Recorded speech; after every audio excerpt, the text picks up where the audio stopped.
বন্ধুরা, আশা করি তোমরা সবাই ভালো আছো। তোমার চ্যানেলে তোমাদের সবাইকে স্বাগতম। তো স্বাভাবিকভাবে ভূগোল পরীক্ষা হয়ে গেল, তো চলো আমরা এবার ভূগোলের প্রশ্ন উত্তরগুলো শেয়ার করি। তবে শর্ট কোশ্চেনগুলো কিন্তু সহজ এসছে, কিন্তু যারা একটু ভালোভাবে প্রিপারেশন নিয়েছো তাদের জন্য ঠিক আছে, কিন্তু যারা সারা বছর সেভাবে প্রিপারেশন নিতে পারেনি তাদের কাছে কিন্তু একটু কঠিন বলেও মনে হতে পারে। তো চলো আমরা প্রশ্নগুলো একটু দেখে নিই। ব্রড টাইপের কোশ্চেন ঠিকই আছে, আমরা হুবহু সবই কমন পেয়েছি। তো শর্টগুলো কিন্তু একটু ঘুরিয়েছে, এমসিকিউগুলো বাদ দিয়ে এসএকিউ প্রশ্নগুলো বিশেষ করে। তো চলো একটুখানি দেখে নেওয়া যাক। প্রথম প্রশ্ন, বহির্জাত প্রক্রিয়ার মূল শক্তির উৎস কোনটি? উত্তর হচ্ছে সৌরশক্তি। উত্তর সৌরশক্তি। দ্বিতীয় প্রশ্ন, পার্বত্য হিমবাহের পৃষ্ঠদেশে সৃষ্ট গভীর ফাটলগুলিকে কী বলে? উত্তর হচ্ছে ক্রেভাস বলে, ক্রেভাস। পরবর্তী প্রশ্ন, হেটেরোস্ফিয়ারের প্রথম উপস্তর কোনটি? হেটেরোস্ফিয়ারের প্রথম উপস্তর হলো আণবিক নাইট্রোজেন স্তর। পরের প্রশ্ন, আল্পস পর্বতের উত্তর ঢালে যে স্থানীয় বায়ু প্রবাহের ফলে বরফ গলে যায় সেটা কি? সেটা হলো ফন, সেটা হলো ফন। আল্পস পর্বতের উত্তর ঢালে হচ্ছে ফন।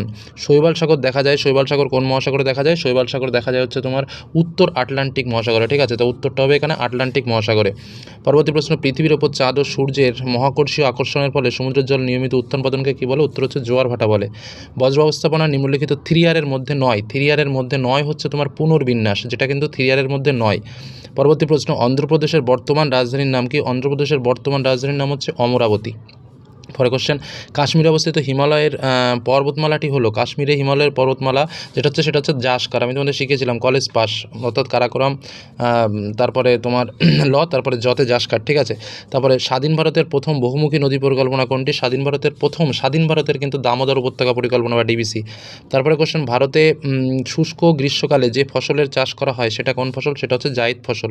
পরবর্তী প্রশ্ন, ভারতের ভারী ইঞ্জিনিয়ারিং শিল্পের একটি উদাহরণ দাও। ভারতের ভারী ইঞ্জিনিয়ারিং শিল্প হলো তোমার রেল ইঞ্জিন শিল্প।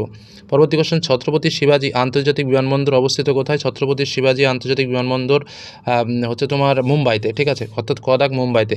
উপগ্রহ চিত্রে গভীর অরণ্য রং যে সাজে, উপগ্রহ চিত্রে গভীর অরণ্য গাঢ় লাল, ঠিক আছে? পরবর্তী প্রশ্ন, শুদ্ধ অশুদ্ধ। তো বিজ্ঞানী বাগনল তির্যক ব্যালেরিকে বারখার নামকরণ করেছেন, এটা কিন্তু ঠিক। মেসোস্ফিয়ার স্তরে উষ্ণতার বৃদ্ধি উচ্চতার বৃদ্ধির সাথে সাথে হয়, এটা কিন্তু ভুল, এটা ভুল। তারপরটা হচ্ছে মানে এটা ক্রস, ঠিক আছে? তারপরটা চলে যায়, জেড বায়ু জিওস্ট্রপিক বায়ুর একটি উদাহরণ, এটা কিন্তু সঠিক।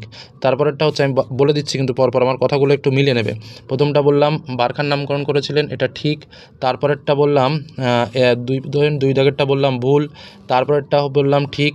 আচ্ছা, পৃথিবী সাপেক্ষে সূর্যচন্দ্রের সমকোণিক অবস্থানকে সিজিগি বলে, এটাও কিন্তু ঠিক। ভারতের সর্বনিম্ন জলবহুল রাজ্য হলো গোয়া, এটা কিন্তু ভুল, এটা কিন্তু ভুল। আচ্ছা, উপকূল অঞ্চলে লবণাক্ত মৃত্তিকায় ম্যানগ্রোভ অরণ্য গড়ে ওঠে, এটা কিন্তু ঠিক। উপগ্রহ চিত্রগুলি স্কেল অনুযায়ী তৈরি করা হয় না, এটাও কিন্তু ঠিক হলো। এবার চলে আসি আমরা শূন্যস্থান পূরণ। অবরোহণ প্রক্রিয়ায় ভূমির উচ্চতা কী হয়? কমে যায়, ভূমির উচ্চতার হ্রাস হয়। হয়রাফলা আকার দন্তেশ্ব, হয়রাফলা আকার দন্তেশ্ব, হ্রাস হয়। মরু অঞ্চলে বায়ু ও জলধারার মিলিত কার্যের ফলে গঠিত সমভূমিকে কী বলা হয়? বাজাদা বলা হয়। কী বলা হয়? বাজাদা, বাজাদা বলা হয়। পরে কোশ্চেন, কোন স্থানের উষ্ণতা বৃষ্টিপাত লেখচিত্রের উষ্ণতা রেখাটি বছরের মধ্যভাগে নিম্নমুখী হলে স্থানটি কোন গোলার্ধে অবস্থিত হবে? স্থানটি দক্ষিণ গোলার্ধে অবস্থিত হবে। কি বললাম? দক্ষিণ গোলার্ধে অবস্থিত হবে। পরে কোশ্চেন, ড্যাশ জোয়ার মুখ্য জোয়ারের প্রতিবাদের স্থানে একই, তাহলে এটা কী হবে? গৌণ জোয়ার, এটা হবে গৌণ জোয়ার, ঠিক আছে? পরের কোশ্চেন, শীততাপ নিয়ন্ত্রিত যন্ত্র বায়ুমণ্ডলে কোন গ্যাস নির্গত করে? এটা তো আমরা সবাই জানি, CFC বা ক্লোরোফ্লুরোকার্বন।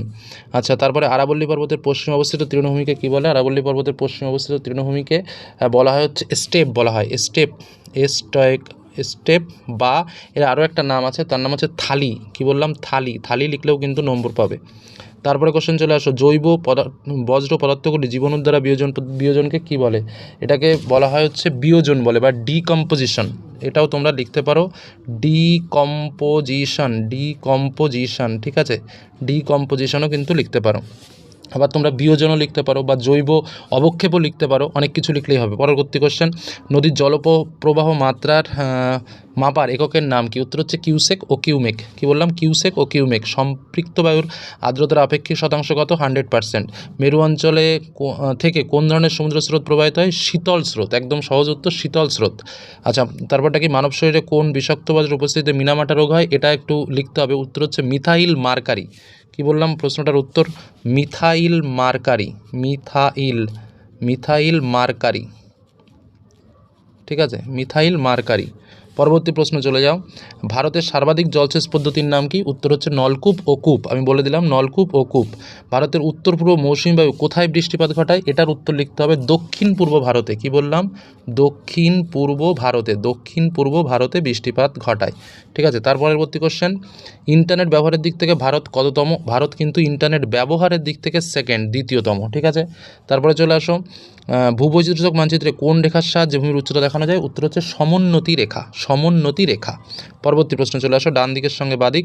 ছোটনাগপুর, ছোটনাগপুর হচ্ছে তোমার যেটা হবে সেটা হচ্ছে পরেশনাথ পাহাড়। ছোটনাগপুরের সঙ্গে পরেশনাথ পাহাড়। অসমের সঙ্গে হচ্ছে বরদৈশিলা, হিমালয় হচ্ছে পাইন, আর চিকমাগালুর হচ্ছে কফি। ঠিক আছে, ছোটনাগপুর কি বললাম? পরেশনাথ পাহাড়। আসাম হচ্ছে তোমার বরদৈশিলা, হিমালয় হচ্ছে পাইন, চিকমাগালুর হচ্ছে কফি। এই হলো আমাদের প্রশ্ন, একটু ঘুরিয়ে করেছে এসএকিউ টাইপের প্রশ্নগুলো। এবার ব্রড টাইপের প্রশ্নগুলো দেখে নিই, হুবহু কমন পেয়েছি আমরা। মহাদেশীয় হিমবাহ কাকে বলে? মরু সম্প্রসারণের সংজ্ঞা দাও। ক্যাটাবেটিক বয় কাকে বলে? আইটিসিজেড বলতে কী বোঝো? চিকিৎসা সংক্রান্ত বজ্রের সংজ্ঞা। বজ্রের ব্যবস্থাপনায় ভরাটকরণ বলতে কী বোঝো? খাদার কি? ক্যারেওয়া বলতে কী বোঝো? মৃত্তিকা ক্ষয়ের সংজ্ঞা দাও। জনঘনত্ব কাকে বলে? মিলিয়ন শিটে ব্যবহৃত আরএফ এবং মেট্রিক স্কেলের উল্লেখ করো। ভারতের জরিপ সংস্থা ও ভারতের মহাকাশ গবেষণার সংস্থা সদর দপ্তরগুলি কোথায়? যুগান, ইয়ারদাংয়ের মধ্যে পার্থক্য। স্থলবায়ু ও সমুদ্রবায়ুর মধ্যে পার্থক্য। শিল্প বজ্রের উৎস প্রভাব। বজ্র ব্যবস্থাপনায় শিক্ষার্থীর ভূমিকা। ভারতের পূর্বঘাট পশ্চিমঘাটের পার্থক্য। ভারতের অটোমোবাইল শিল্পের প্রধান বিকাশের কারণ। ভূবৈচিত্র্যসূচক মানচিত্র উপগ্রহ চিত্রের 3টি পার্থক্য।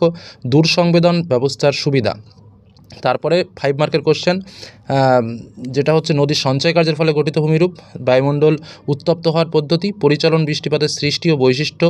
তারপর হচ্ছে জলবায়ুর উপর সমুদ্র স্রোতের প্রভাব।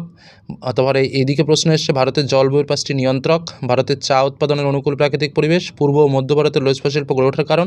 ভারতের জনসংখ্যার অসম বন্টনের কারণ। একদম হুবহু কমন প্রশ্ন, কালকে আমরা একটা প্রশ্ন শেয়ার করেছিলাম ব্রড টাইপের কোশ্চেন, হুবহু কমন। আচ্ছা, ম্যাপ পয়েন্টিং, কন্যাকুমারিকা, লাদাখ মালভূমি, গোদাবরী, চিল্কা উত্তর পূর্ব ভারতের বৃষ্টিচ্ছায়া অঞ্চল। তারপরে তোমার যেটা রয়েছে সেটা হচ্ছে মরুমৃত্তিকা, দক্ষিণ ভারতের ক্রান্তীয় চিরহরিত বনভূমি, উত্তর ভারতের একটি গম উৎপাদক অঞ্চল, ভারতের পেট্রোরসায়ন শিল্পকেন্দ্র। আর ম্যাপ পয়েন্টিংয়ে রয়েছে ভারতের বৃহৎ এই তো হয়ে গেল আমাদের শেষ। তো এই হলো আমাদের প্রশ্ন এবং উত্তর। ধন্যবাদ।